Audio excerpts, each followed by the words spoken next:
முன்னாள் முதல்வர் ஜெயலலிதா, சசிகலா, இளவரசி சுதாகரன் ஆகியோர் மீது தொடரப்பட்ட சொத்து குவிப்பு வழக்கில் 4 ஆண்டுகள் தண்டனை பெற்று சசிகலா, இளவரசி சுதாகரன் ஆகியோர் சிறையில் அடைக்கப்பட்டுள்ளனர்.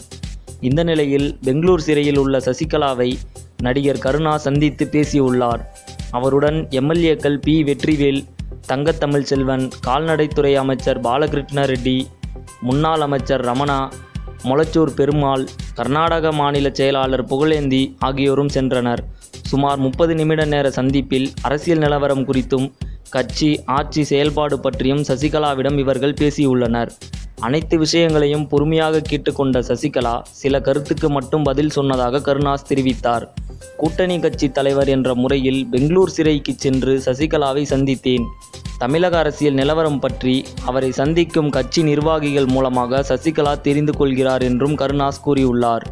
கட்சி, ஆட்சியின் செயல்பாடு பற்றி சசிகலா மனமிட்டு பேசினார். கட்சியும் ஆட்சியும் பாதுகாப்பாக இருக்க வேண்டும் என்பதில் உறுதியாக சசிகலா இருக்கிறார் என்று எம்எல்ஏ தெரிவித்துள்ளார். பெங்களூரு சிறையில் உள்ள அவரிடம் இருந்து விரைவில் கட்சி தொண்டர்களுக்கு புதிய உத்தரவு வரும். இது தொடர்பான அறிவிப்பை அவர் கடிதமாக எழுத இருக்கிறார் சசிகலா என்றும் கருணாஸ் கூறியுள்ளார். சினிமா மற்றும் அரசியல் செய்திகளை உடனுக்குடன் தெரிந்து கொள்ள subscribe to today cinema. Today cinema நேயர்களுக்கு நன்றி, வணக்கம். Please subscribe to today cinema.